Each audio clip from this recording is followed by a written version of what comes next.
Good afternoon. This is All India Radio. I am Nishit Kumar and with me is Saira Mujtaba with the midday news.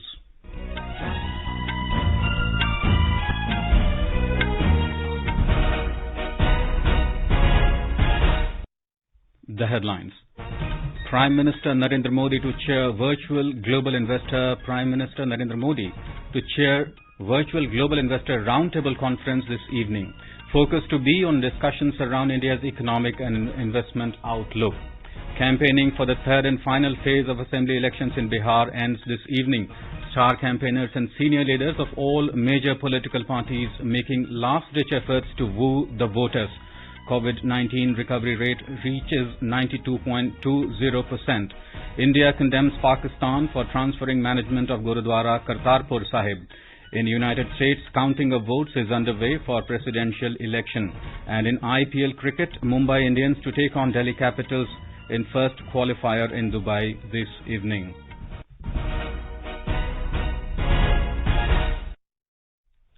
As the nation fights the COVID-19 pandemic, we begin with a message of precaution to stay safe and protected by following these three simple steps. Wear a face mask, maintain 2 gaz ki duri for social distancing, focus on hand and face hygiene. And now the news in detail. Prime Minister Narendra Modi will chair the virtual Global Investor Roundtable Conference this evening. The roundtable is being organized by the Ministry of Finance and National Investment and Infrastructure Fund. It is an exclusive dialogue between leading global institutional investors, Indian business leaders and the highest decision makers from the Government of India and financial market regulators. Union Finance Minister, Minister of State for Finance, RBI Governor and other dignitaries will also be present on the occasion. A report. The roundtable will witness participation from 20 of world's largest pension and sovereign wealth funds with a total assets under management of about $6 trillion.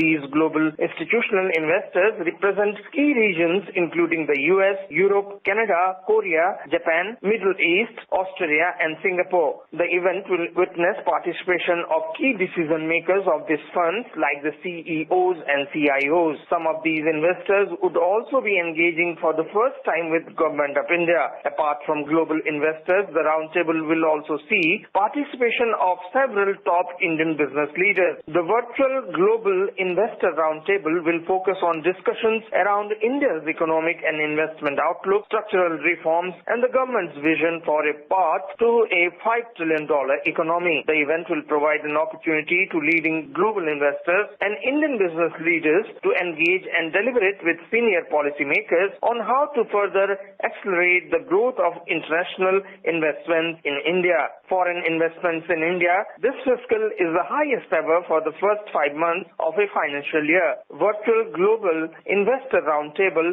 will also provide an occasion for all stakeholders to further cement the stronger partnerships that have been built and to foster engagement with international institutional investors who are looking to increase their Indian investments. Anupam Mishra, AI News, Delhi.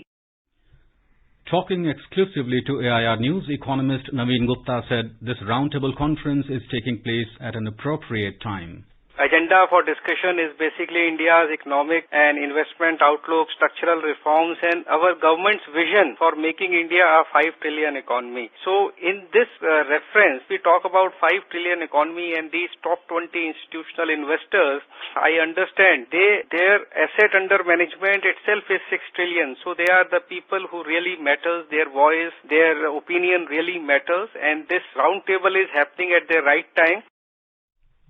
Prime Minister Narendra Modi and his Italian counterpart Giuseppe Conte will hold a virtual bilateral summit tomorrow. Ministry of External Affairs said the virtual bilateral summit will give an opportunity to the two leaders to comprehensively review the broad framework of the bilateral relationship and exchange views on major regional and global issues of mutual concern. Several government-to-government and private sector agreements or MOUs are under finalization and will be concluded on this occasion. India and Italy share a warm and multifaceted relationship based on strong historical ties, common democratic traditions, rule of law, and a shared goal of international peace and stability. In Bihar, campaigning for the third and final phase of assembly elections will end this evening. In this phase, 78 assembly constituencies, spread over 15 districts of Seemanchal, Kosi, Tirhut and Mithilanchal will go to polls on Saturday. Polling for the by-election to Valmiki Nagar Lok Sabha seat in West Champaran district will also be held simultaneously in this phase. In this phase, BJP is contesting on 35 seats and its partner Janata Dal United in 37 assembly constituencies. Other constituents, Vikashsheel Insan Party (VIP) has 5 candidates in the fray, while former Chief Minister Jitan Ram Manjhi-led Hindustani Awam Morcha is contesting on 1 seat. In the opposition Grand Alliance, RJD is contesting on 46 and Congress on 25 seats. CPI has 2 candidates in the fray and CPI-ML is contesting on 5 seats in this phase. Lok Janshakti Party (LJP) has fielded 42 candidates. In the newly constituted Grand Democratic Secular Front (GDSF), Rashtriya Lok Samta Party or RLSP is contesting on 23 seats and its ally BSP on 19 seats. The last day of campaigning is witnessing hectic rallies, public meetings and roadshows of star campaigners and senior leaders of all major political parties. More from our correspondent. BJP President JP Nadda will hold public meetings in Hayaghat and Jale in Darbhanga. Senior BJP leader and Defence Minister Rajnath Singh will hold election rallies in Benipatti and Balrampur. Several leaders are focused on public meetings in Araria, Katihar, Kishanganj and Purnia, also crisscrossing from one place to another. Addressing a rally at Hafla in Katihar, Janata Dal United President and Chief Minister Nitish Kumar said that he has settled Bihar on the right path. Mr. Kumar warned that if voted to power, RJD will bring lawlessness and anarchy. On the other hand, RJD leader Tejasvi Prasad Yadav said in Saharsa that leaders of NDA are playing the game of fear psychosis. It appears that they have conceded their defeat. Rashtriya Lok Samta Party Chief Upendra Kushwaha said people of the state will ditch Chief Minister Nitish Kumar this time. Lok Janshakti Party Chief Chirag Paswan claimed in Patna that casting vote to JDU is wastage of vote. Leaders of NDA and Grand Alliance are involved in levelling allegations and counter-allegations against each other. Dharmendra Kumar Rai, AIR News, Patna. The Election Commission of India is organizing a 3-day international virtual election visitors program for foreign election management bodies and organizations from today in the context of the ongoing Bihar Legislative Assembly elections. The poll body had organized international election visitor programs in the 2014 Lok Sabha elections, elections for a few state assemblies in February-March 2017 and Lok Sabha elections last year. The Commission said Bihar has an electorate of over 72 million, one of the largest in the world to vote so far amid the COVID-19 pandemic, and it provides an opportunity to share the best practices and experience of the conduct of the poll process during the pandemic period. Home Minister Amit Shah said that BJP will build a golden Bengal if voted to power in the state. After reaching Bankura, Mr. Shah alleged that the common people, especially farmers and tribal communities in West Bengal, are being deprived of the benefits of central projects. Earlier, he paid floral tributes at the statue of Birsa Munda. Shah reached Kolkata last night on a 2-day visit to the state. The Defence Minister Rajnath Singh today said the last 6 years provided a blueprint for India's approach towards national security over the next decade. He said the first is the ability to secure India's territorial integrity and sovereignty from external threats and internal challenges.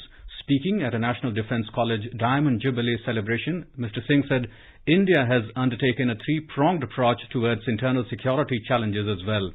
This includes development of areas affected by terrorism along with the provision of justice to the aggrieved. It also includes the ability and desire to go more than half the way to negotiate settlements with dissatisfied groups to enable a political settlement. He said India is also willing to challenge status quo if the status quo becomes a tool for the exploitation of helpless citizens and the provisions of governance. Highlighting India's ancient civilization, Mr. Singh said the culture and traditions have been influenced by deep commitment towards peace and welfare. Mr. Singh said India is also a melting pot of multiple cultural, social, ethnic, linguistic and religious influences. Our interest to secure trade routes, shipping lines of communications, fishing rights and communication networks also require the ability to contribute to the global effort to maintain open and free oceans. That is the essence of our initiative to be a part of the Indo-Pacific initiative. India has fostered close relationships and partnership with like-minded friends to further the common interests of countries in the region and beyond. India has condemned Pakistan's decision to transfer management and maintenance of Gurudwara Kartarpur Sahib from a body run by the Sikh community to a non-Sikh body. The External Affairs Ministry in a statement today said, reports have been seen about Pakistan transferring the management and maintenance of the holy Gurudwara Kartarpur Sahib away from Pakistan Sikh Gurudwara Prabandhak Committee to the administrative control of the Evacuee Trust Property Board. The statement said, this unilateral decision by Pakistan runs against the spirit of the Kartarpur Sahib corridor as also the religious sentiments of the Sikh community at large. Pakistan Sikh Gurudwara Prabandhak Committee is a body run by the minority Sikh community, whereas the Evacuee Trust Property Board is a non-Sikh body. The MEA has received representations from the Sikh community expressing grave concern at this decision by Pakistan, targeting the rights of the minority Sikh community in Pakistan. India said such actions only expose the reality of the Pakistan government and its leadership's tall claims of preserving and protecting the rights and welfare of the religious minority communities. India has called upon Pakistan to reverse its arbitrary decision to deprive the Sikh minority community its right to manage affairs of the holy Gurudwara Kartarpur Sahib. Environment, Forest and Climate Change Minister Prakash Javadekar has said that India has taken several measures to cut the carbon emission by focusing on renewable energy and increasing the green cover. He said the country has performed tremendously well on all parameters. Addressing the India CEO Forum of Climate Change in New Delhi today, he said India has set the ambitious target to achieve the production of 450 gigawatt of renewable energy by the year 2030.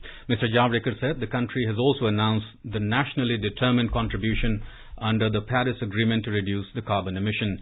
He said India's per capita carbon emission is very low and historically the country has contributed very less in comparison to the developed nations.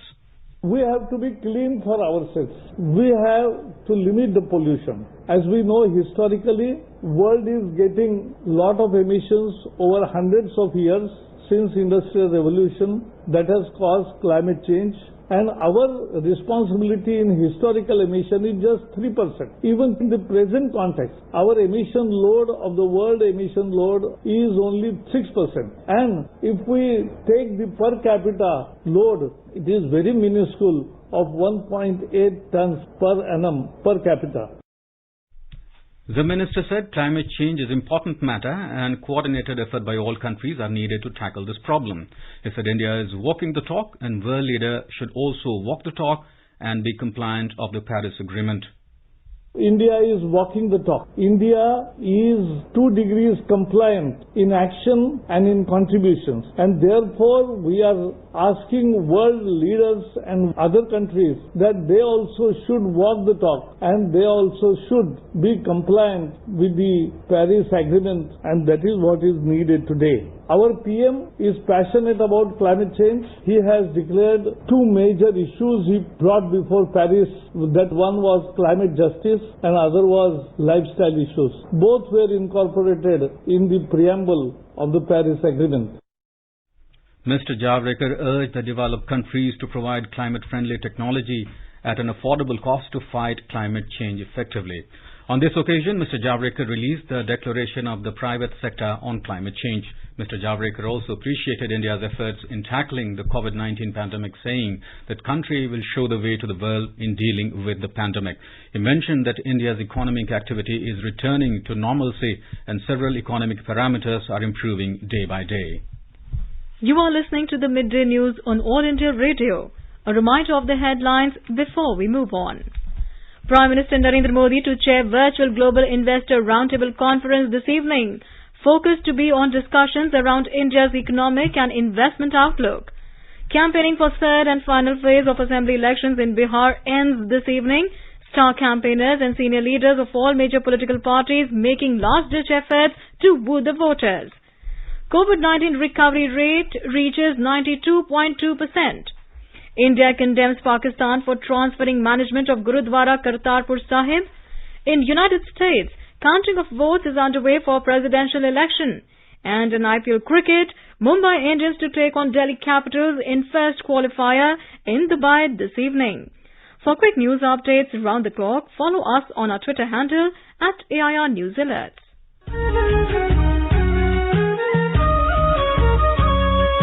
All India Radio presents Northeast Diary.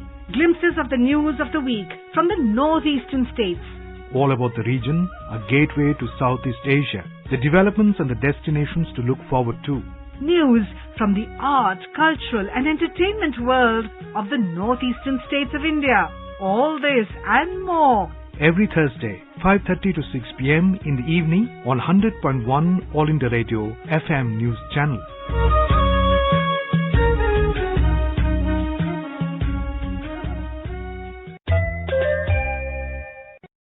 चलो मिलकर एक शुरुआत करें, चलो एक फैसला आज करें, मास्क नहीं तो टोकेंगे, कोरोना को रोकेंगे, चलो एक इरादा करते हैं, चलो कुछ वादा करते हैं, मास्क नहीं तो टोकेंगे, कोरोना को रोकेंगे.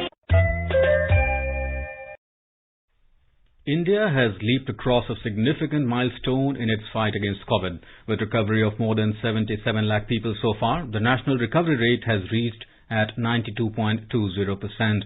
With overall recovery of nearly 77 lakh 12,000 patients, the recovered cases in the country stand at nearly 15 times the number of active cases.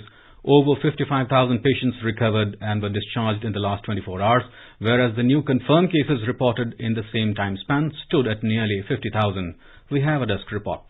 The active caseload of the country has fallen below 6.5%. The total positive cases in the country today stand at 5,27,962, which comprises merely 6.31% of the total reported cases. With a high number of COVID patients recovering every day, along with a steadily falling and sustained low mortality rate, India's trend of registering a decrease in active cases continues. Health Ministry said that enhanced countrywide medical infrastructure, implementation of the center's standard treatment protocol by the states and union territories, and total dedication and commitment of doctors, paramedics and frontline workers have led to a persistent increase in the number of total recoveries in the country. The ministry added this has also led to a commensurate dip in the fatality rate, which stands at 1.49%. The Health Ministry informed that 704 case fatalities were reported in the last 24 hours, of which nearly 75% are concentrated in 10 states and union territories.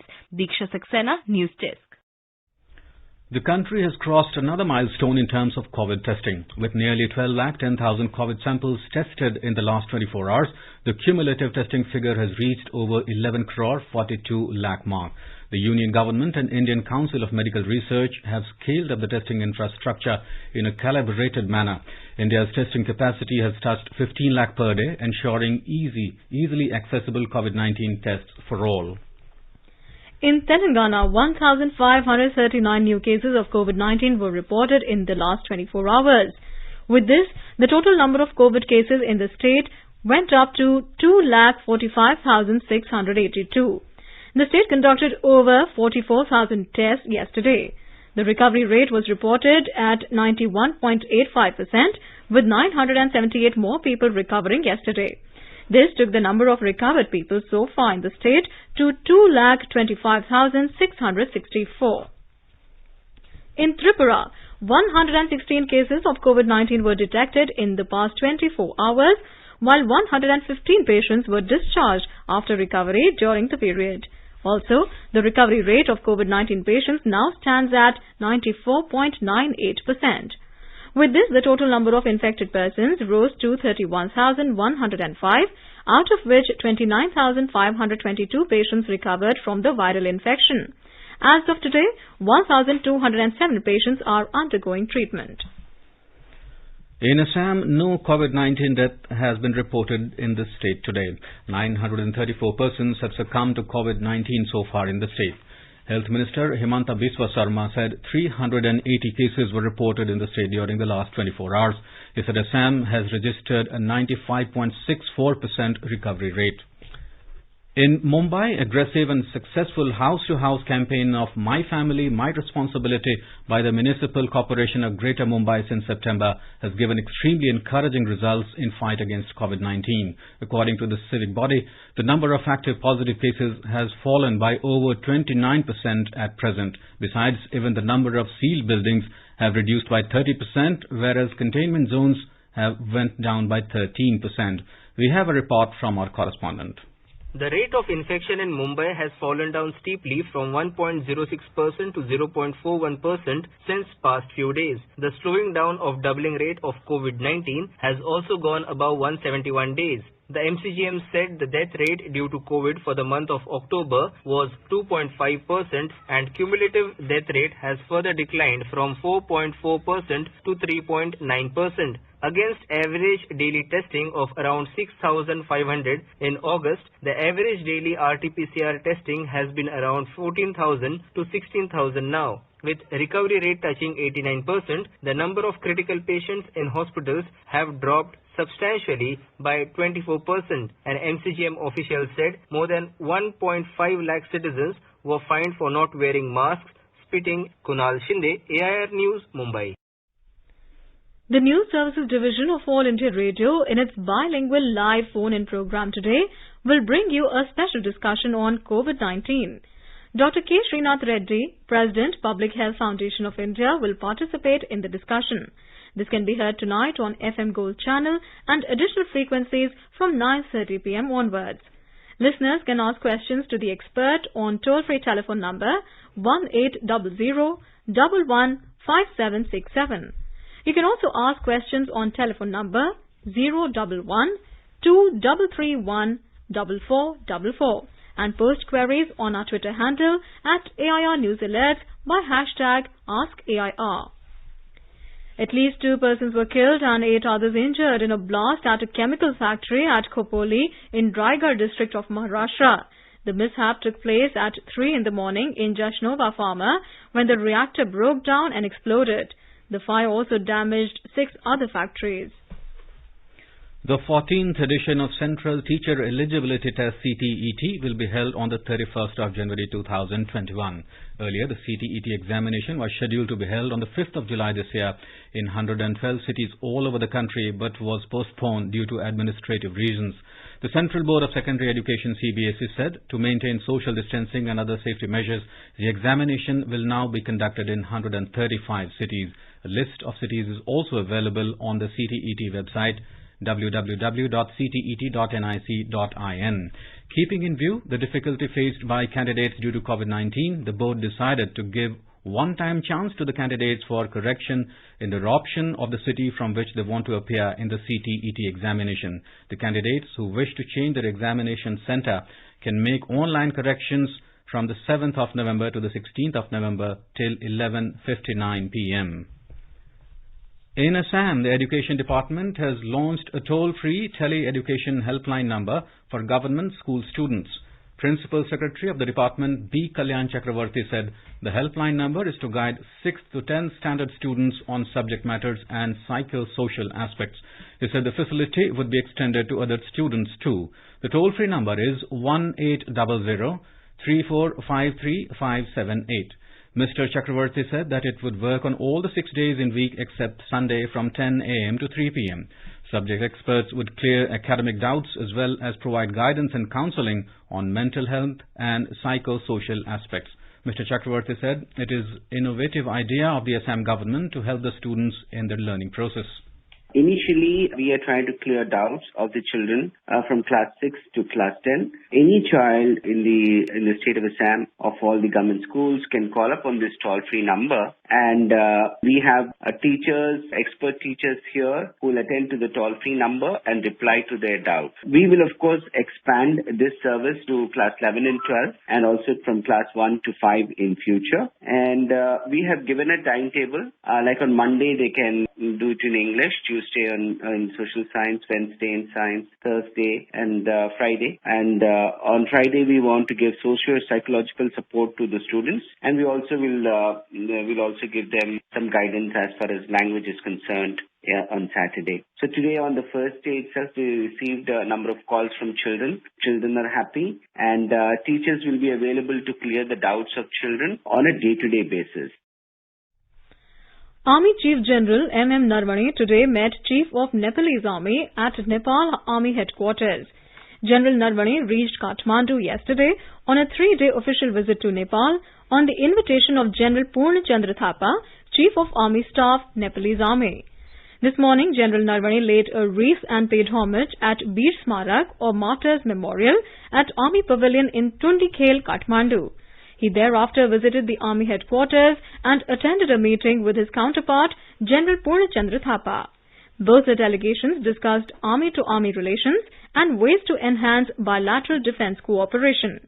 He was also given a comprehensive briefing by senior officers of the Nepalese Army. On behalf of the government, General M.M. Narvane presented medical equipment for 2 field hospitals of the Nepalese Army. The equipments include X-ray machines, computed radiography systems, ICU ventilators, video endoscopy units, anesthesia machines, lab equipments and ambulances. Additional ventilators were also gifted to assist the Nepalese Army in its fight against the COVID-19 pandemic. Counting of votes for the presidential election is underway in the United States. According to CNN, Democratic presidential nominee Joe Biden is leading the race with 253 seats, while incumbent President Donald Trump stands at 213 seats. In the 538-member Electoral College, the winner needs 270 seats to be declared as winner. Counting of votes are still going on in the states like Pennsylvania, Arizona, North Carolina, Georgia, which will determine the outcome of the U.S. election. Here is a report.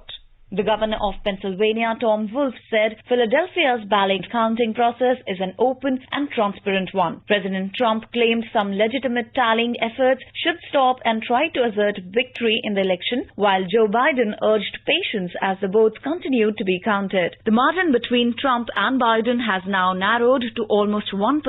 The outcome of the U.S. presidential election is on a knife edge, with Donald Trump and his rival Joe Biden neck-to-neck in key swing states. President Donald Trump and Democratic challenger Joe Biden both won states they were expected to win in their bid for a majority in the Electoral College that determines who wins the presidency in the country's indirect form of democracy. Tanvi Khurana, AIR News, Delhi. In the Indian Premier League cricket, Mumbai Indians will take on Delhi Capitals in the first qualifier in Dubai this evening. The match will begin at 7:30 p.m. In the eliminator scheduled to be played in Abu Dhabi tomorrow, Royal Challengers Bangalore will clash with Sunrisers Hyderabad. Now let us take a look at the weather update for the day. The national capital will see haze.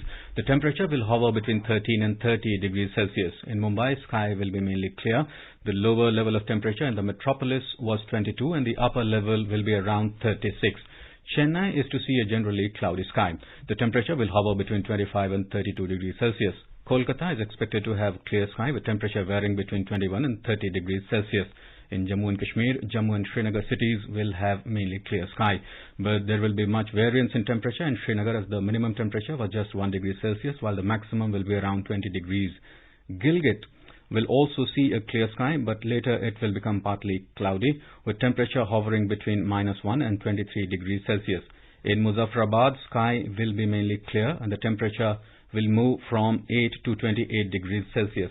In Dehradun, the temperature will hover between 12 and 28 degrees Celsius. The city will have mainly clear sky. Chandigarh will have mainly clear sky with temperature oscillating between 12 and 29 degrees Celsius. And now, before we end, the headlines once again. Prime Minister Narendra Modi to chair virtual Global Investor Roundtable Conference this evening, focused to be on discussions around India's economic and investment outlook. Campaigning for the third and final phase of assembly elections in Bihar ends this evening. Star campaigners and senior leaders of all major political parties making last-ditch efforts to woo the voters. COVID-19 recovery rate reaches 92.20%. India condemns Pakistan for transferring management of Gurudwara Kartarpur Sahib. In the United States, counting of votes is underway for presidential election. And in IPL cricket, Mumbai Indians to take on Delhi Capitals in the first qualifier in Dubai this evening. For details of these stories and more, log on to our website newsonair.com and News on AIR app. And with that, we end the midday news.